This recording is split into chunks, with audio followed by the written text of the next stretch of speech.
तर मित्रांनो, आपण जात आहोत लेण्या बघण्यासाठी. तर चला, बघा आता आपण ऑटोमध्ये बसलेलो आहे. ते डोंगर दिसतंय का? आता आपण लेण्या बघायला जात आहोत. बघू शकता किती मोठा डोंगर आहे. आपण सगळ्या लेण्यातून आपण पोहोचलो. आता आपण पोहोचलेलो आझाद विरोधाची.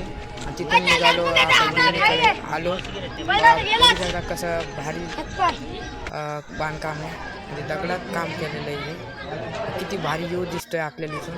तर आपण जातो लेणीकडे. आता आपण पोहोचलो पहिल्या लेणीकडे. पहिली लेणी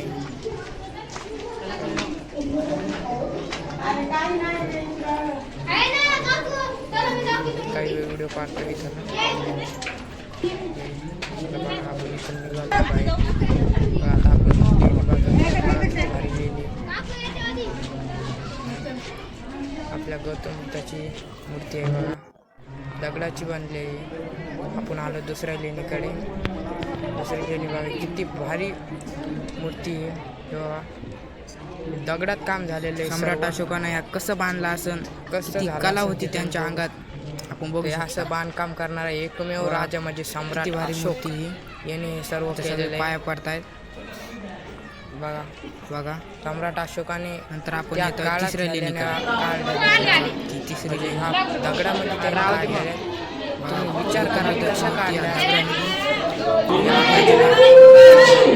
किती छोटी छोटी मूर्त्या काढलेल्या आहेत आपल्या गौतम बुद्धाच्या लेण्या. अशी कला आत्ता मला वाटत नाही आता कोणाच्या असेल म्हणून अशी काढतात. मला वाटते कोणाच्या ही लेणी.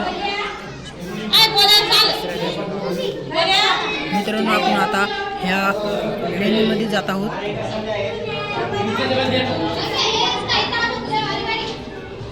किती भारी मूर्त्या काढलेल्या आहेत.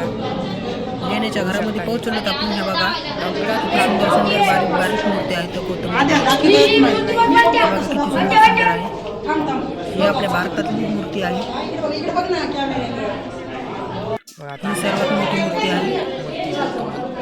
पुढच्या व्हिडिओमध्ये आपण कार्यक्रम कसा झाला ते दाखवणार आहोत. भेटूया आपण पुढच्या व्हिडिओमध्ये.